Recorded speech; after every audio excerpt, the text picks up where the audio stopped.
Բարի օր, եթերում օպերատիվ ժամն է։ Այս թողարկման մեջ տեղգտած կարևոր իրադարձություններին ծանոթացեք նախ համառոտ։ Փրկարար ծառայության ու ֆրանսիական ASPB հասարակական կազմակերպության միջև փոխհմբռնման հուշագիր է կնքվել։ Ներքին գործերի նախարարության ոստիկանության ծառայողներն ամրապնդել են անձնական տվյալների պաշտպանության ոլորտային գիտելիքները։ Կասեցվել է օնլայն կեղծ խաղատների մասնագիտացված հանցավոր խմբի գործունեությունը։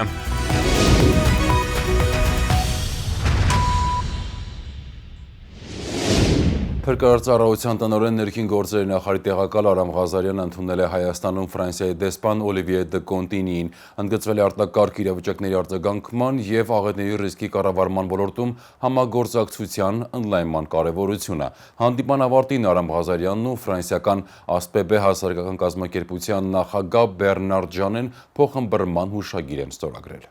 Մայիսի 15-ին ներքին գործերի նախարարության Փրկարար ծառայության տնօրեն ներքին գործերի նախարարի տեղակալ Արամ Ղազարյանն ընդունել է Հայաստանում Ֆրանսիայի Հանրապետության արտակարգ և լիազոր դեսպան Օլիվիե դը Կոնտինիին։ Ներկա էր նաև ֆրանսիական ASPB հասարակական կազմակերպության նախագահ Բեռնար Ժանենը։ Արամ Ղազարյանը բարձր է գնահատել Հայաստանի և Ֆրանսիայի միջև արտակարգ իրավիճակների արձագանքման և աղետների ռիսկի կառավարման ոլորտներում ձևավորված արդյունավետ համագործակցությունը։ Անդրադառնալով ոլորտային բարեփոխումներին, նա համոզմունք է հայտնել, որ Ֆրանսիայի քաղաքացիական պաշտպանության փորձը կարող է մեծապես նպաստել Փրկարար ծառայության կարողությունների զարգացմանը։ Խոսելով համատեղ իրականացված ծրագրերի մասին, Փրկարար ծառայության տնօրենը մատնանշել է աղետների կառավարում դասընթացը, ՀՕՊ 2023 դաշտային վարժանքը, ինչպես նաև 2024 թվականի հեղեղումներից հետո կազմակերպված ճգնաժամային կառավարման և արձագանքման հիմնախնդիրների վերաբերյալ վերապատրաստումները։ Կարևորվել են նաև Wildfire ծրագրի շրջանակում ֆրանսիացի հրահանգիչների մասնակցությամբ 79 կամավոր հրշեջ փրկարների վերապատրաստումները։ Անդրադառնալով հայ-ֆրանսիական համագործակցության պատմությանը, Օլիվիե դը Կոնտինին նշել է, որ երկու երկրների միջև արտակարգ իրավիճակների ոլորտում համագործակցության հիմքերը դրվել են դեռևս 1988 թվականի Սպիտակի երկրաշարժի օրերին, երբ շուրջ 500 ֆրանսիացի փրկարարներ ժամանել էին Հայաստան որոնողափրկարական աշխատանքներին մասնակցելու նպատակով։ Նրա խոսքով այդ փոխգործակցությունը վերածվել է կայուն և արդյունավետ գործընկերության։ Ավարտին Փրկարար ծառայության տնօրեն Արամ Ղազարյանն ու ֆրանսիական ASPB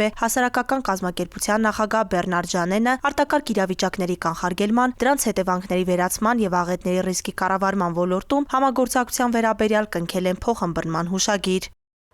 Հանձնացվել է անձնական տվյալների պաշտպանության թեմայով վերապատրաստման դասընթաց ներքին գործերի նախարարության ոստիկանության տարբեր ստորաբաժանումների ծառայողների մասնակցությամբ։ Եվրոպայի խորհրդի փորձագետների մասնակցությամբ կազմակերպված ծրագրի ընթացքում քննարկվել են անձնական տվյալների պաշտպանության միջազգային չափանիշները, ոլորտում առկա խնդիրները և իրականացվել գործնական վարժություններ։ Մայիսի 14-ից 15-ը Ծաղկաձորում անցկացվել է անձնական տվյալների պաշտպանությունը ոստիկանության գործողությունների ընթացքում թեմայով վերապատրաստման դասընթաց, որին մասնակցել են ներքին գործերի նախարարության ոստիկանության տարբեր ստորաբաժանումների ծառայողներ։ Շատ ողջունելի է, որ տարբեր ծառայությունների ներկայացուցիչները ներգրավված, որովհետև այն թեմաները, որոնք քննարկում են, վերաբերելի են ոչ կոնկրետ օրինակ քրեական ոստիկանության կամ համայնքային ոստիկանության, այլ բոլոր ստորաբաժանումների ներկայացուցիչների համար։ Դասընթացի մեկնարկին թեստավորման միջոցով ստուգվել են մասնակիցների անձնական տվյալների պաշտպանության ոլորտային գիտելիքները։ Ունեցել ենք նաև դերային խաղեր, երբ մասնակիցները հնարավորություն են ունեցել կոնկրետ իրավիճակ ուսումնասիրել և քննարկել իրավիճակի վերաբերյալ իրենց դիրքորոշումը։ Եվրոպայի խորհրդի փորձագետները ներկայացրել են անձնական տվյալների պաշտպանության միջազգային չափանիշներն ու Հայաստանում առկա համակարգային խնդիրները։ Գործնական վարժությունների միջոցով մասնակիցները կատարելագործել են անձնական տվյալների մշակման, իրավաչափության գնահատման հմտությունները։ Որպես համայնքային ոստիկան ինձ համար շատ կարևոր էր այս դասընթացին մասնակցելը, քանի որ մենք իրականացրեցինք փորձագետների հետ փորձի փոխանակում, որը որ շատ կարևոր է մեր մասնագիտական գործառույթների իրականացման համար։ Շատ հետաքրքիր էր, քանի որ անընդհատ ակտիվ քննարկում էինք և այդ ակտիվությունը շատ ժամանակ բերում էր բանավեճի և նոր փորձ ձեռք բերեցինք։ Դասընթացի ավարտին մասնակիցների ձեռք բերած գիտելիքները ստուգվել են հետթեստավորման միջոցով։ Վերապատրաստումն իրականացվել է Եվրոպայի խորհրդի ազատությունից զրկված անձանց իրավունքների պաշտպանության հետագա ամրապնդումը ծրագրի շրջանակում։ Նման ձևաչափով դասընթացները շարունակական են։ Ղարաբաղից տեղահանված անձ ես, ունես փախստականի կարգավիճակ և ուզում ես ձեռք բերել Հայաստանի Հանրապետության քաղաքացիություն, ուրեմն շարունակիր դիտել տեսանյութը։ Այս թվային հարթակը ստեղծված է, որպեսզի գործընթացը լինի հնարավորինս հարմար։ Համակարգն առաջարկում է գրանցման 4 ընթացակարգ։ Փախստական տարբերակն ընտրում ես, եթե Ղարաբաղից տեղահանված անձ ես, չունես որևէ երկրի քաղաքացիություն, եւ ունես 0.70 ծածկագրով անձնագիր։ Պահանջվող տվյալները լրացնելուց հետո էլեկտրոնային հասցեին կստանաս հղում։ Ինչից հետո պետք է անցնել այդ հղումով, գցել անձնագրի սկանավորված տարբերակը PDF ֆորմատով եւ ավարտել գրանցման գործընթացը, մուտք գործել համակարգ, սեղմել նոր հայտ կոճակը։ Հայտը լրացնելիս հետևիր ուղեցույցին։ Հերթականությամբ գցելով պահանջվող փաստաթղթերն ու լրացնելով անհրաժեշտ դաշտերը։ Հայտն ուղարկելուց հետո այն կհայտնվի նախնական վարույթ կարգավիճակում։ 21 օրվա ընթացքում էլեկտրոնային հասցեին կստանաս ծանուցում հայտի շտկման կամ հաստատման մասին։ Շտկման պահանջը չկատարելու դեպքում հայտը կմերժվի։ Փախստականների համար ծառայությունն անվճար է։ Հաստատումից հետո դու հնարավորություն կունենաս ընտրելու այցի օրը, վայրը եւ ժամը։ Այցելության ընթացքում կստուգվի ներկայացված տվյալների ճշտությունը եւ փաստաթղթերի վավերականությունը։ Այցից հետո 90 օրվա ընթացքում էլեկտրոնային փոստի միջոցով կծանուցվի քաղաքացիության շնորհման կամ մերժման մասին։ Քաղաքացիության շնորհման մասին ծանուցումը ստանալուց հետո անհրաժեշտ է ներկայանալ Ներքին գործերի նախարարության միգրացիա եւ քաղաքացիության ծառայություն անձնագրավորվելու նպատակով։ Օտարերկրացի տարբերակն ընտրում ես, եթե Ղարաբաղից տեղահանված անձ ես, բայց ունես այլ երկրի քաղաքացիություն։ Որպես օտարերկրացի, գրանցման ընթացակարգը գրեթե նույնն է։ Սակայն տվյալ դեպքում ծառայության համար պետական տուրքը կազմում է 50,000 դրամ։ Հայաստանի Հանրապետության քաղաքացիության ստացումն այժմ ավելի պարզ է եւ հասանելի ցանկացած վայրից, ցանկացած պահի։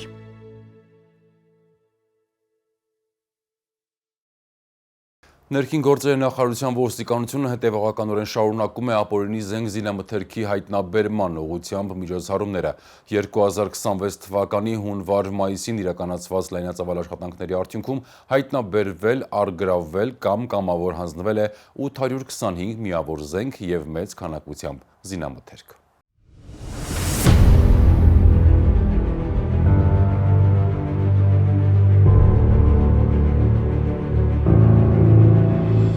Ապօրինի պահվող զենք զինամթերքի հայտնաբերումն ու առգրավումը հանրային անվտանգության ապահովման տեսանկյունից կարևոր նշանակություն ունի։ Այդ ուղղությամբ Ներքին գործերի նախարարության ոստիկանության հենասյունային բոլոր ուղղությունների հետևողական աշխատանքը միտված է ոչ միայն հանցավոր դրսևորումների կանխարգելմանը, այլև քաղաքացիների կյանքի եւ առողջության պաշտպանությանը։ 2026 թվականի հունվար-մայիս ամիսների ընթացքում ոստիկանության ստորաբաժանումների ձեռնարկած միջոցառումների, բնակիչների շրջանում բացատրական աշխատանքի եւ հանրապետությունում իրականացված լայնամասշտաբ խուզարկությունների արդյունքում հայտնաբերվել, առգրավվել եւ կամավոր հանձնվել է 825 միավոր զենք եւ մեծ քանակությամբ զինամթերք։ Հանրային անվտանգությունն ամրապնդելու նպատակով Ներքին գործերի նախարարության ոստիկանությունը շարունակելու է բնակչության շրջանում բացատրական աշխատանքը, հետևողականորեն իրականացնելով ապօրինի զենք զինամթերքի հայտնաբերմանն ու շրջանառությունից դուրս բերմանն ուղղված միջոցառումներ։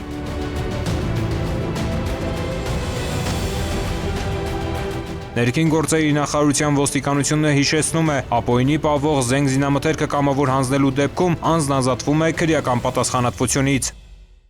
Քրեական ոստիկանության գլխավոր վարչության կիբերհանցագործությունների դեմ պայքարի վարչության ծառայողները բացահայտել են Արաբկիրում գործող կազմակերպված հանցավոր խմբավորում, որը զբաղվել է առցանց կեղծ խաղատների միջոցով առանձնապես խոշոր չափերի հափշտակություններով։ Խուզարկությամբ հայտնաբերվել են սերվերային համակարգեր, խոշոր գումարներ, տարբեր երկրների անձնագրեր եւ կրիպտոակտիվների կրիչներ։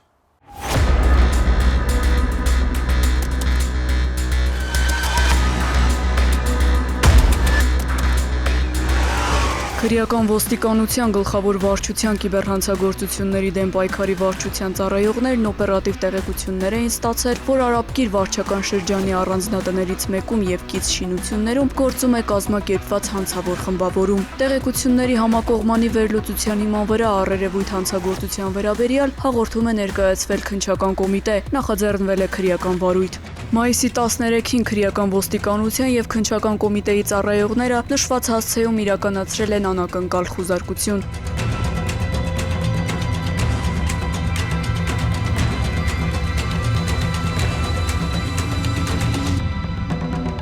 Հայտնաբերվել են ենթադրյալ հանցավոր գործունեություն իրականացնող անձինք, ինչպես նաև նրանց կողմից օգտագործվող համակարգչային տեխնիկան։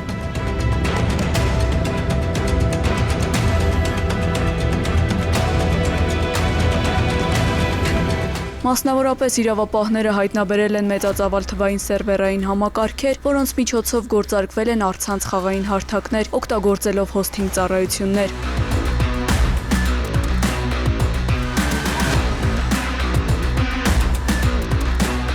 Խուզարկության ընթացքում հայտնաբերվել է նաև չհրկիզվող պահարան, որտեղ պահվել են առանձնապես խոշոր չափերի դրամական միջոցներ, տարբեր պետությունների անձնագրեր, ինչպես նաև կրիպտոակտիվների պահպանման համար նախատեսված հատուկ կրիչներ։ Խուզարկության ընթացքում մենք նույնիսկ հայտնաբերեցինք, որ որոշ անձանցից, որոնք որ իրենց գործունեությունը ծավալում էին հենց այդ խմբի կազմում, վերցրել էին վերջիններիս անձնագրերը եւ նմանատիպ գործունեությունը նաեւ բնորոշ է մարդկանց թրաֆիքինգի հանցավոր հատկանիշներին եւ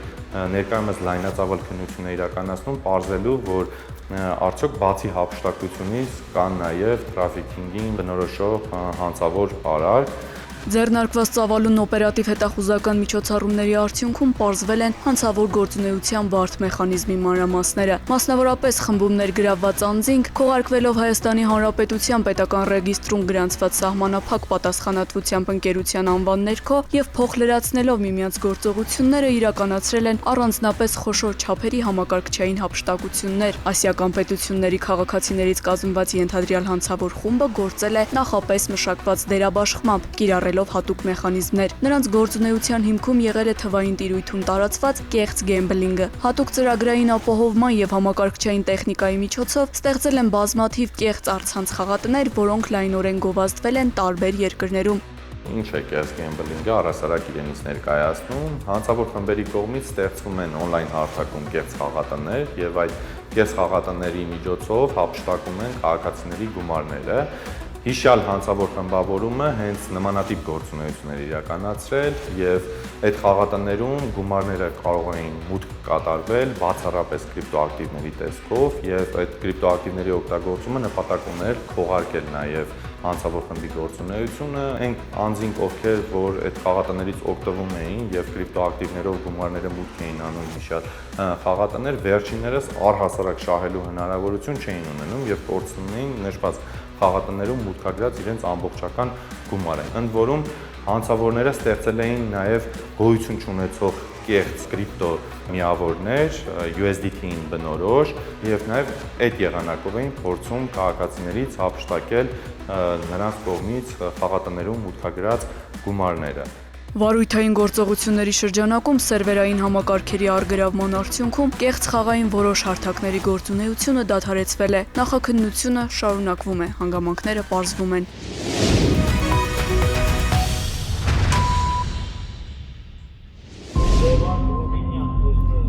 Մեկ 2 բարև ձեզ, լսում եմ։ 112 լսում եմ ձեզ։ Քաղաքը նշեք։ Բարի շնորհակալություն, ընդունած եմ։ Ազանգ ունենք քաղաքացուն օգնություն անհրաժեշտ Մաշտոցի փողոցներում։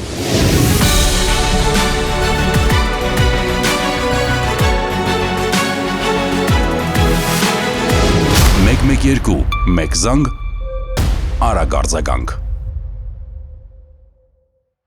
Մենք վերադարձանք եւ շարունակում ենք թողարկումը։ Կոտայքի մարզում իրավապահները բացահայտել են ապօրինի հավազահանքի շահագործման դեպք նախնական տվյալներով պետությանը պատճառվել է շուրջ 1 միլիոն դրամի վնաս։ Մեկ այլ դեպքով աղարշապատի ոստիկանները ձերբակալել են 28-ամյա երիտասարդի, որը Էջմիածնի Կոմիտասի հրապարակում մեքենայով վտանգավոր դրիֆտ է կատարել, չունենալով վարորդական իրավունք։ Այս եւ քրեական այլ նորություններին կարող եք ծանոթանալ մեկ տեսաշարով։ Մայիսի 19-ին ժամը 14-ի սահմաններում Կոտայքի մարզի պարեկները Ջրաբեր գյուղի տարածքում ծառայելիս նկատել են սահմանափակ պատասխանատվությամբ մի ընկերությանը հատկացված տարածքից դուրս ավազահումքի արդյունահանման, տեղափոխման եւ վերամշակման կետ։ Ապօրինի հանքարդյունաբերությամբ զբաղվելու կասկածանքով ձերբակալվել եւ համայնքային ոստիկանության Կոտայքի բաժին են տեղափոխվել բարձող տեխնիկայի ու բեռնատարների վարորդներ, աղացի աշխատակիցներ, նաեւ սահմանափակ պատասխանատվությամբ ընկերության տնօրենը։ Նախնական տվյալներով պետությանը պատճառվել է 1 միլիոն դրամի վնաս։ Կազմված փաստաթղթերը ներկայացվել են Աբովյանի քննչական բաժին, հանգամանքները պարզվում են։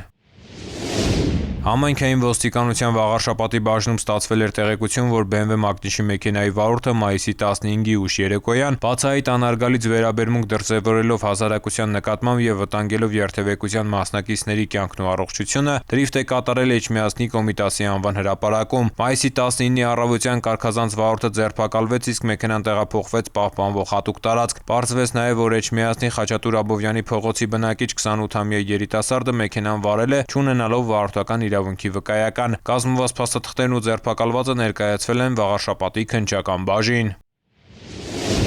Քրեական ոստիկանության Սյունիքի մարզային վարչության ծառայողները օպերատիվ հետախուզական միջոցառումների արդյունքում ձեռք էին բերել փաստական տվյալներ, որ քրեական աստիճանակարգության բարձրագույն կարգավիճակ ունեցող 53-ամյա տղամարդը մայիսի 1-ին Գորիսում գտնվող իր տանը մի խումբ անձանցից, այդ թվում 49-ամյա համակարգացուց, պահանջել է քրեական ենթամշակույթ կրող խմբավորման անդամներին հանցագործություն կատարելու կամ այլ անձանց հանցագործության կատարմանը ներգրավվելու, սպառնալիքի, հարկադրանքի եւ անօրինական այլ գործողությունների միջոցով հարկադրել հունիսի 7-ին կայանալիք ազգային ժողովի ընտրություններին չընտրել կուսակցություններից մեկին, այդ կերպ խոչընդոտելով այլ անձանց ընտրական իրավունքի ազատ իրականացմանը։ Փաստի վերաբերյալ քրեական ոստիկանության ծառայողների օպերատիվ հետախուզական միջոցառումների արդյունքում ձեռք են բերվել ապացուցողական նշանակություն ունեցող համապատասխան տվյալներ, այդ թվում ձայնագրություններ։ Քննչական կոմիտեի հատկապես կարևոր գործերի քննության գլխավոր վարչությունում քրեական վարույթ է նախաձեռնվել։ Գորիսի բնակիչ 53-ամյա եւ 49-ամյա տղամարդկանց նկատմամբ հարուցվել է հանրային քրեական հետապնդում։ 49-ամյա տղամարդը հայտնաբերվել եւ ձերբակալվել է։ Նրա նկատմամբ խափանման միջոց է ընտրվել բացակայելու արգելքը։ Քրեական աստիճանակարգության բարձրագույն կարգավիճակ ունեցող 53-ամյա Արտեմ Դորունցի նկատմամբ հայտարարվել է հետախուզում։ Նրա գտնվելու վայրի վերաբերյալ տեղեկություններ ունեցողներին խնդրում ենք դիմել ոստիկանության մոտակա բաժին կամ զանգահարել 112։ Տեղեկություն հայտնող անձի գաղտնիությունը երաշխավորվում է։ Նախաքննությունը շարունակվում է։